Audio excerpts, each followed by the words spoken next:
गांव में रहते हुए सीमा जी और कौशल जी बहुत अच्छे से जीवन यापन कर रहे थे। उन्हें किसी चीज़ की कमी नहीं थी। उन्हें कमी थी तो केवल इस चीज़ की कि उनका बेटा उनके साथ नहीं रहता था।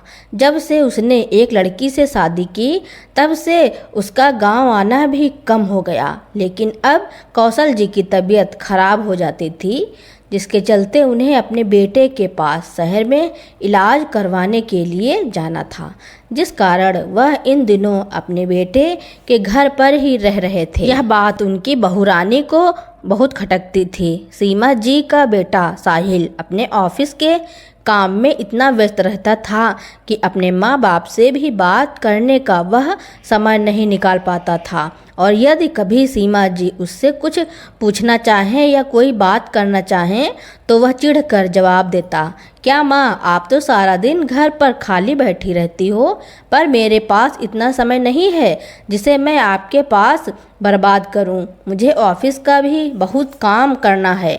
इस तरह मुझे परेशान मत किया करो। यह कहकर वह चला जाता है। बहू भी कुछ कम नहीं थी। साहिल के मन में उसके माता पिता के खिलाफ उल्टी सीधी बातें करके बहू ने ही जहर भर दिया था। सीमा जी अपने बेटे बहू के इस व्यवहार से बहुत दुखी रहती थी, लेकिन कि अपनी किस्मत समझकर तसल्ली कर जाती। सीमा जी अपने पुराने दिनों को याद करने लगी। कितने बड़े पद पर कार्यरत थे साहिल के पिताजी। ऑफिस और परिवार दोनों की जिम्मेदारी बहुत अच्छे से संभालते थे। फिर उन्होंने हमेशा अपने बच्चों को भी समय दिया और माता पिता सबके साथ प्यार से बातें करते थे और अपने माँ बाबूजी की भावनाओं की भी कद्र करते थे। लेकिन हमारे बेटा बहू हमारी भावनाओं को तो क्या समझेंगे। सीधे मुंह बात भी नहीं की जाती उनसे। रसोई घर का सारा काम सीमा जी ही करती थी, लेकिन फिर भी उनकी बहू हमेशा यही जताती कि घर का सारा काम वह करती है।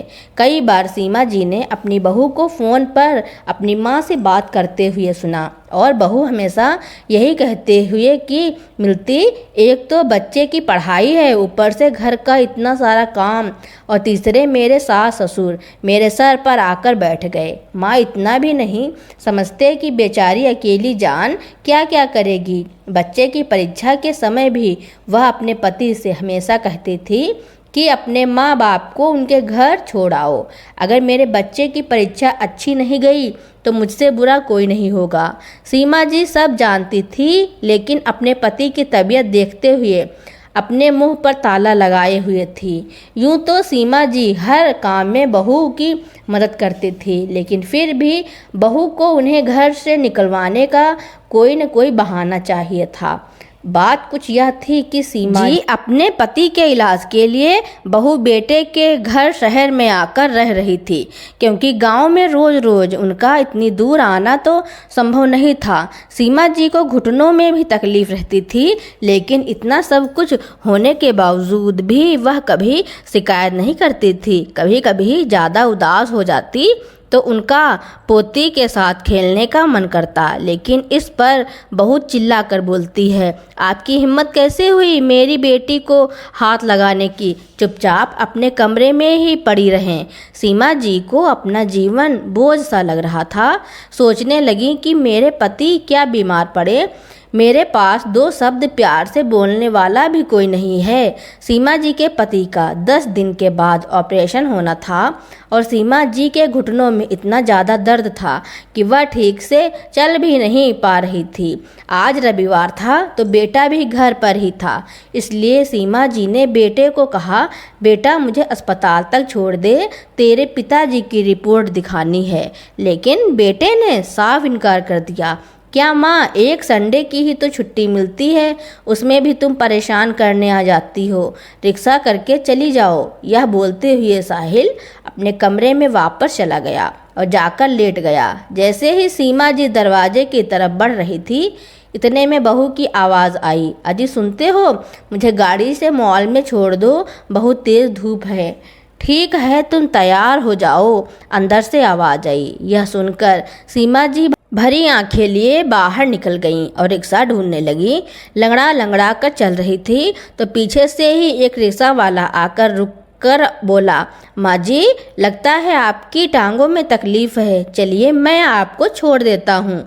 सीमा जी उसका धन्यवाद करते हुए रिक्शा में बैठ गई और मन ही मन उसे दुआएं देने लगी। अस्पताल पहुंचकर जब उसे पैसे देने चाहे तो रिक्शा वाला बोला, माँ जी इतनी धूप में आप पैदल दोबारा कैसे जाएंगी, आप होकर आइए, मैं आपके लिए यहीं खड़ा हूँ, आपको वापस भी छोड़ दूंगा। मजाल थी कि सीमा जी के ऊपर कोई उंगली भी उठा ले, परंतु जब से उनका एक्सीडेंट हुआ है तब से बेचारी एकदम लाचार और बेबस हो गईं। इन दिनों ना जाने कितनी बार सीमा जी ने अपने बहू और बेटे से खरी खोटी सुनी हो। हालांकि इलाज तो कौशल जी की रिटायरमेंट के पैसों से ही चल रहा था, लेकिन फिर भी उन पर एहसान जताते जा रहे थे। एक दिन सीमा जी के पास उनके पति कौशल जी के घनिष्ठ मित्र देवराज का फोन आया कि वह शाम को कौशल जी से मिलने आ रहे हैं। सीमा जी बहुत खुश हुई कि चलो साहिल के पापा का भी थोड़ा सा दिल बहल जाएगा। साहिल से वो बोली, तुम्हारे पापा के दोस्त आ रहे हैं तो थोड़ा नाश्ते का इंतजाम करना है, जो भी खर्चा होगा वह अपने पापा के पैसों से काट लेना। उनका नाम सुनते ही कौशल जी के दिल में एक नई ऊर्जा सी दौड़ गई, लेकिन बहू ने कुछ भी बनाने से साफ इनकार कर दिया। सीमा जी ने जैसे तैसे लंगड़ाते हुए सब काम किया। शाम को जब उनके दोस्त मिलने आए तो कौशल जी बहुत खुश हुए। वो अपनी पत्नी सीमा जी और बहू से उन्हें मिलवाने लगे। साहिल से मिलकर उनके दोस्त बोले, बेटा आज तुम जो भी हो अपने माता पिता की वजह से ही हो। तुम्हारी मम्मी ने तुम्हारी परवरिश में कोई कमी नहीं छोड़ी, सारा काम संभालते संभालते हुए भी कभी उफ तक ना की। इतना सब करना आसान नहीं होता। अब तुम्हारी बारी है इन्हें सुख देने की। अपने माता पिता का हमेशा सम्मान करना, उन्हें कभी दुख मत देना और उनकी सेवा हमेशा दिल से करना। वह अभी बातें कर ही रहे थे कि इतने में उनकी बहू उनकी बात काटते हुए बोली, अंकल जी बुरा मत मानना, लेकिन यह कोई अनोखे माता पिता तो नहीं हैं जिन्होंने अपने बच्चों को पाला है, जिन्होंने कुछ अलग कर दिया। हर कोई अपनी औलाद के लिए इतना तो करता ही है।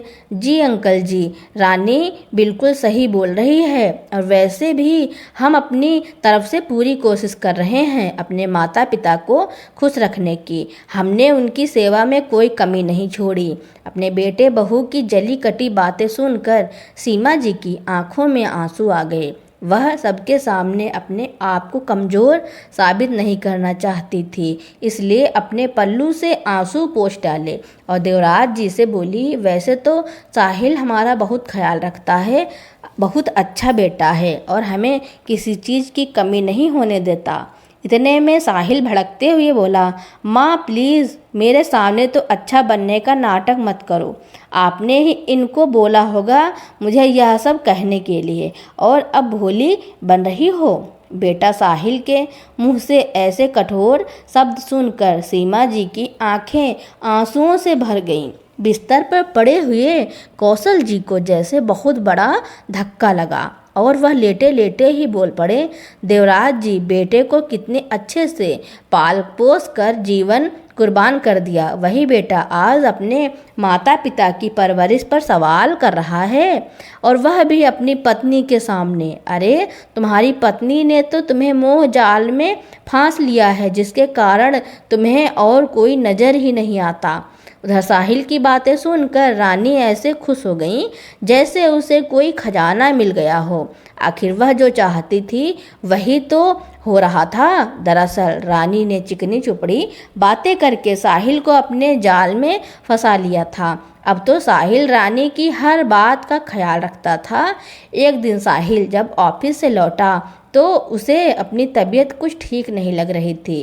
रानी ने जब चेक किया तो देखा कि साहिल को बुखार था, उसके बदन में भी बहुत दर्द हो रहा था। रानी ने जानबूझकर माँ पिताजी को कुछ नहीं बताया और सारी रात साहिल की सेवा करने का ढोंग करती रही। सुबह जब माँ को पता चला तो साहिल के पास जाकर पूछने लगी, बेटा तूने बताया नहीं तेरी तबीयत खराब है, अगर पता होता तो मैं काढ़ा बनाकर दे दी। एकदम से ठीक हो जाता। इतने में साहिल ने उन पर भड़कते हुए बोला, आप तो रात को घोड़े बेचकर सो गए थे, आपको क्या पता कि मेरा बदन कितना दर्द हो रहा था। बेचारी रानी ने रात भर जाग कर मुझे दवाई दी, मुझे दर्द से राहत देने के लिए मेरी टांगें दबाती रही, तब जाकर मैं कहीं सो पाया। साहिल के ऐसे कहने से मानो सीमा जी की जिंदगी भर की मेहनत का कोई मोल नहीं। सीमा जी रूंधे स्वर में बोली, बेटा दरवाज़ा बंद होता है तुम्हारा, मुझे कैसे पता चलेगा कि तुम्हें क्या तकलीफ़ है। वैसे तो तुमने सही कहा, तुम्हारी पत्नी ही तुम्हारी सब कुछ है, हमने तो कभी तुम्हारे लिए कुछ किया ही नहीं। इतने में कौशल जी बोले, बेटा मैं सारा दिन ऑफिस की जिम्मेदारी में लगा रहता था, लेकिन तुम्हारी माँ ने सारी रात जाग कर तुम्हारा ध्यान रखा, तुम्हें सूखे जगह पर रख कर खुद गीले पर सो जाती थी, कभी उफ नहीं करती थी। ऐसी ही है तुम्हारी माँ।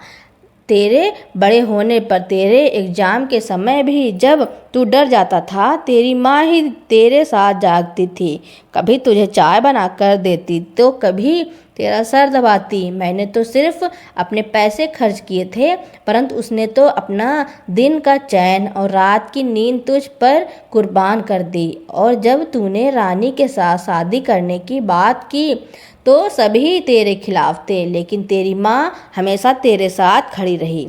शादी के बाद भी उसने बहू को अपनी बेटी की तरह ही प्यार दिया, लेकिन उसने कभी तेरी माँ को माँ नहीं समझा। उसने तो बस तुझ पर ही अपना अधिकार जमाया। हमारे यहाँ आने के बाद भी तेरी पत्नी सिर्फ तेरी पसंद का खाना बनाती है, अपनी बचत से महंगा तोहफा लेकर आई, या कहकर तुझे अपने मोह जाल में फांसने में कामयाब हो गई। धीरे धीरे वह तुझे हमसे दूर लेकर जा रही है। यह बात हम समझ रहे थे, लेकिन हमने कुछ नहीं कहा, क्योंकि हमें अपने परवरिश पर यकीन था, लेकिन हमें नहीं पता था कि बेटा इतनी दूर चला जाएगा, कि अपने माँ बाप की कुर्बानियों पर ही प्रश्न चिन्ह खड़ा कर देगा। जब सुबह तेरी माँ कमरे में चाय नाश्ता लेकर गई तो तूने बोला कि नाश्ता यहाँ पर रख कर चली जाओ, हम बाद में कर लेंगे। बेचारी रानी रात भर नहीं सोई, उसे नींद पूरी करने दो। बेटा कल की आई पत्नी की इतनी चिंता, और जो माँ ने अपने नींद की परवाह न करते हुए तुझे पाल पोस कर इतना बड़ा किया और जिस काबिल बनाया कि तू संसार में स्वाभिमान के साथ जी रहा है, इसके सारे प्रयासों को तूने पल भर में भुला दिया। साहिल कुछ बोलने ही लगा था, लेकिन उसकी बात काटते हुए कौशल जी बोले, सच ही कहा है किसी ने, जब अपना ही सिक्का खोटा हो तो किसी से क्या शिकायत करना। लेकिन अब पानी सर से ऊपर जा चुका है, अब मैं अपनी पत्नी का अपमान और बर्दाश्त नहीं कर सकता। बेटा तुम्हें और तुम्हारी पत्नी को अपनी खुशहाल जिंदगी मुबारक हो। अब हम यहाँ से जाना चाहते हैं। ससुर जी, आज आपने पहली बार बहुत अच्छी बात कही, क्योंकि दूसरों के घर में नौकरों की तरह रहने से अच्छा है कि अपने घर में ही रहा जाए। बहू बेशर्मी से बोली, चलो डर से ही सही, लेकिन आप लोगों से मुझे छुटकारा तो मिला, वरना मैं तो सोच रही थी कि मैं ही आपको गांव में छोड़ कर आऊं। बेटे और बहू की इन बातों को सुनकर दोनों पति पत्नी अपना सामान समेटकर गांव की ओर चल दिए, लेकिन अपना अपमान उनसे बर्दाश्त नहीं हो पाया। दोनों लोग रात को घर पहुँचे। घर जाकर मन में दर्द लिए वह दोनों सो गए और सुबह अपने बिस्तर से उठे ही नहीं। उन्हें हमेशा हमेशा के लिए अपने दुखों से छुटकारा मिल गया। जैसे ही बेटे और बहू को पता चला, दोनों तुरंत दिखावा करने के लिए भागते आए। सारे क्रियाक्रम के पश्चात साहिल ने घर को बेचने का फैसला कर लिया, ताकि वह शहर जाकर आराम से रह सके। जैसे ही पिताजी के दोस्त ने यह सब सुना कि उनका मकान बेचा जा रहा है, वह तुरंत घर पर आए और साहिल से बोले, बेटा तुमसे कुछ ज़रूरी बात करनी है। साहिल उनकी बात सुनने को तैयार नहीं था। तभी उन्होंने कहा, बेटा तुम्हारे पिताजी के कमरे में जो अलमारी है उसे खोलो। जानना नहीं चाहोगी कि तुम्हारे पिताजी उसे कभी हाथ क्यों नहीं लगाने देते थे। कभी उसे याद आया कि उसने कितनी बार पापा की अलमारी खोलने की कोशिश की, लेकिन हमेशा पिताजी अलमारी खोलते देख उसे रोक देते। वह तो उसे अलमारी के पास भी आने नहीं देते थे। लेकिन आज आखिरकार राज का पर्दा खुलने वाला था। जैसे ही साहिल ने अलमारी खोली, उसके अंदर कुछ पेपर्स रखे दिखाई दिए। जब उसने वह कागज़ खोलकर देखे तो सोचा कि कुछ ज़मीन जायदाद के कागज़ होंगे, लेकिन उन पेपर्स को पढ़ते ही उसके पैरों तले ज़मीन खिसक गई। उस पर लिखा था कि आज से 25 साल पहले उन्होंने साहिल को अनाथ आश्रम से गोद लिया था। साहिल का दिमाग सन्न रह गया और हाथ पैर सुन्न पड़ गए। शरीर में तो जैसे जान ही नहीं रही और पेपर छूटकर ज़मीन पर गिर गए। साहिल की ऐसी हालत देखकर जब रानी ने पेपर उठाकर पढ़े तो वह भी हक्की बक्की रह गई। पिताजी ने अपनी सारी जायदाद साहिल और उसकी पत्नी के नाम कर दिए। अब तो साहिल शर्म से जमीन में गड़ा जा रहा था। यह आखिर क्या कर दिया जिसने माँ बाप ने इस अनाथ को एक नया जीवन दिया। मेरी सारी खुशियाँ और इच्छाओं को महत्व देते हुए अपने जीवन को एक तरफ रख दिया।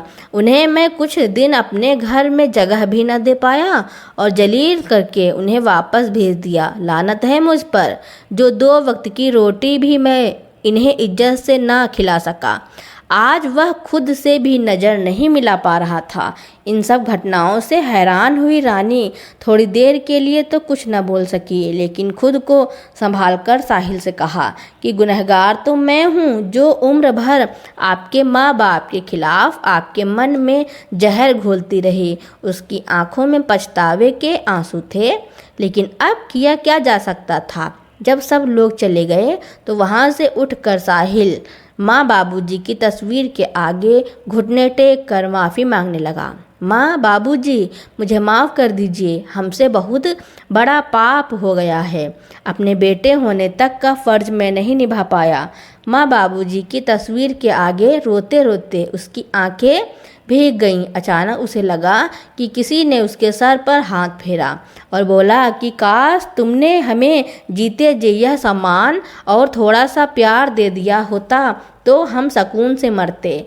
अब जब तुम्हें अपने किए का पश्चाताप हो चुका है तो हमें अपनी तपस्या का फल मिल गया। अब हम चैन से मुक्ति पा सकेंगे। साहिल अचानक नींद से जाग गया। सामने देखा तो कोई नहीं था, लेकिन उसे एहसास हुआ कि वह उसके माता पिता ही थे, क्योंकि उसकी माँ उसे बचपन में ऐसे ही सर पर हाथ फेरकर आशीर्वाद देती थी। उसने अपने माता पिता को धन्यवाद किया और फैसला किया कि वह अब उस घर को बेचेगा नहीं और वहीं पर एक वृद्ध आश्रम बनवाएगा और वहाँ रहने वालों की जीवन भर सेवा करेगा। अब रह रहकर साहिल को बहुत पछतावा हो रहा था कि उसने अपने माता पिता के साथ ऐसा बर्ताव क्यों किया, लेकिन अब पछताने से क्या होता। जो होना था सो तो हो गया, लेकिन उसके दिल में एक हमेशा बात खटकती थी कि काश मैं अपने माँ बाप का अच्छे से ख्याल रखता तो उसे इतनी आत्मग्लानि ना होती। तो दोस्तों, मेरी स्टोरी सुनने के लिए आपका बहुत बहुत धन्यवाद। ऐसी ही इंटरेस्टिंग कहानियाँ सुनने के लिए मेरे चैनल को लाइक और सब्सक्राइब करें। Thank you.